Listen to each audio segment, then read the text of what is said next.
Hey guys, I'm David Lee and I'm Asianwithhat, and this is the tactical gear heads for Airsoft GI.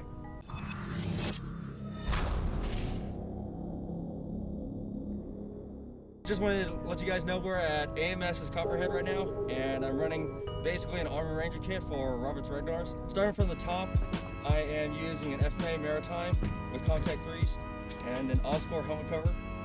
I'm also using an Oscore counterweight pouch, and I'm also just for looks, I'm also using PVS 31s. For nighttime, I'm actually using 2 PVS 14s. I have to use it for a certain setup for a DSLR, and I also want to have that modularity and the foldability. So that's why I use dual PVS 14s. For iPro, I'm using ESS crossbows, and I'm also using my RX inserts. And I also use Oakley M frames. And I'm using an Under Armour balaclava, and I use a little mesh to actually protect my teeth. So I'm using for my plate carrier a Crab Precision AVS. It's one of the most comfortable plate carriers in existence in my opinion, and it helps with my back. So all the pouches that I use over here are mostly Eagle. I'm using a flare pouch for my phone. I'm using 3 Eagle FBs for magazines. I'm using an Eagle grenade pouch for grenades and smoke grenades. I'm using an Eagle 100 round nutsack pouch for general purpose. For my backpack, I'm using a beaver tail salt pack. It's one of the most expandable backpacks you can have, and I use it for like a variety of things, extra ammo or food, night vision, etc. For my belt setup, for my first line setup, I'm using a Pershek Gear Riggers belt. I'm actually using a TNC Safariland 6354 DO. For my magazine pouches over here, I'm using HSGI magazine tacos. And then on my dump pouch, I'm using an Eagle dump pouch. The BDUs that I'm using Crab Precision G3 combat top and combat pants. I also use AC tops and pants on the side. And the main reason why I'm using G3s is because it just goes with what we're required to use.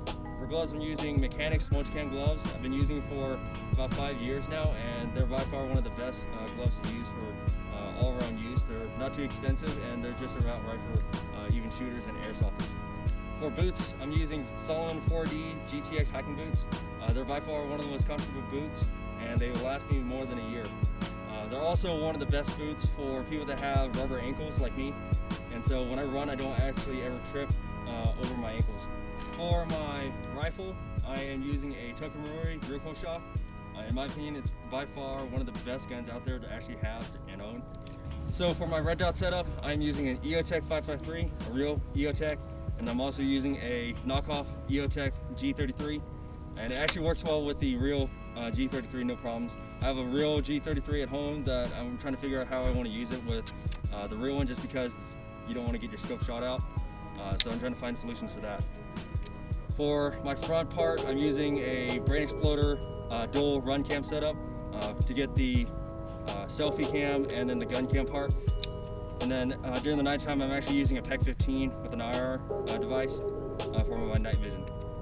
For my flashlight, I'm using an Element Surefire M600U, a really good flashlight. They're BB proof, and that's the main reason why I've been using it. I've been using this flashlight specifically for about 2 to 3 years now, no problems at all.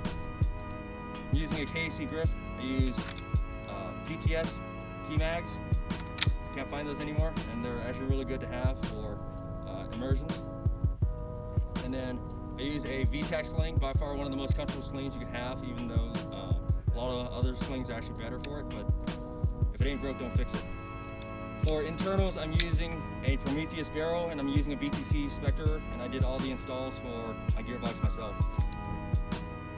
For my secondary, I'm using a Elite Force Glock 17 with a Surefire X300, and then some of the things that have been done on the outside has been modified by my friend, the stippling and the undercut. The main reason why I have a secondary is for like last resort stuff. I only pull it out not for room clearing and all that. I mainly use it for like if I actually have a dry mag, or someone's too close to the point that I can actually have to actually pull up my gun for like places like D14. So that's one of the only reasons why I have a secondary, and I just keep it on just because you have to get used to the weight. Alrighty guys, this has been Airsoft GI's Tactical Gearheads. Be sure to check out my YouTube channel, Instagram, and Facebook. Hey guys, if you're looking for secondary gear, go check out Gear Classified. It's also sponsored by Airsoft GI. Gear Classified is a good place to go check out if you're looking for secondhand gear, and it's like 30% to 50% off the retail price. Alright guys, I'm David Lee, and this is Airsoft GI TV.